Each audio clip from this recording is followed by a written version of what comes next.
So, yes, I titled it, or believed I titled it, Self Improvement is Stupid. And here's why that is what I believe and what I've come to realize.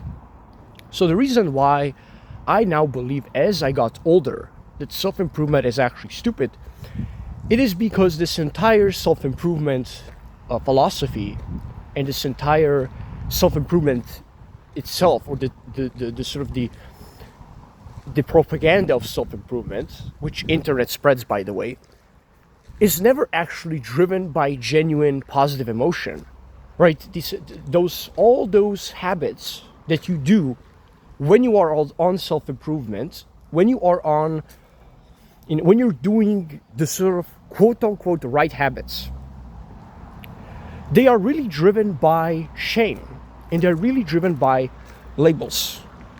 And those labels have what we call negative meanings, right? So, for example, a virgin, an incel, all those labels, they drive what we call negative reinforcement or even negative affectivity, which means you are doing all these habits not because you genuinely want to get rich, for example, or you genuinely want to have sex, or you genuinely want to be respected and famous, but you are doing them because you feel bad.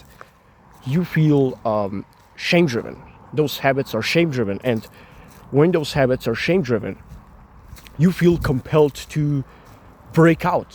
You want to reduce the shame by actually doing those habits. So when you succeed, those labels will no longer apply to you. They will no longer apply to you because now you sort of logically broke the script. You no longer identify with those labels because those labels don't apply to you. And so you have a reduction in shame, you have a reduction in negative emotion.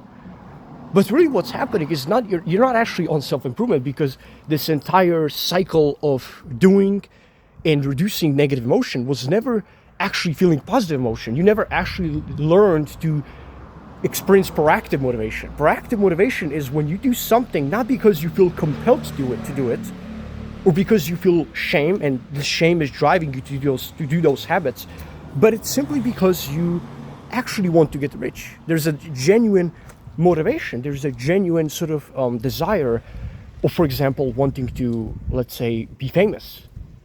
It's no longer, oh, I am lonely if I'm not famous, or I'm a virgin if I don't have sex. It's like, oh, I just want to have sex because I feel genuine desire to go out there and to mate. But society has sort of created this negative reinforcement where now sex becomes, oh, I don't want to be a virgin, I don't want to be an incel, so let's get laid.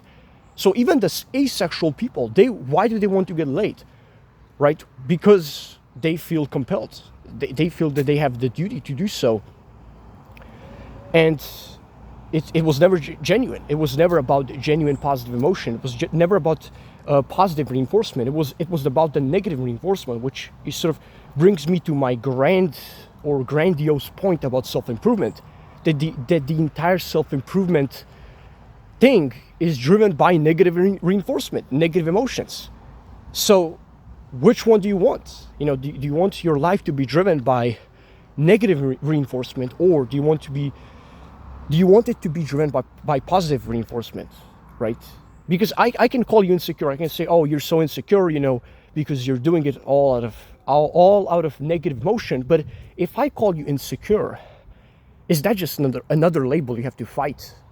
So really, it's kind of paradoxical. I cannot call you insecure, because if I call you insecure, then I adopt this framework, right? I adopt this framework, and I break my own rules of logic. And so really, I cannot really say it otherwise.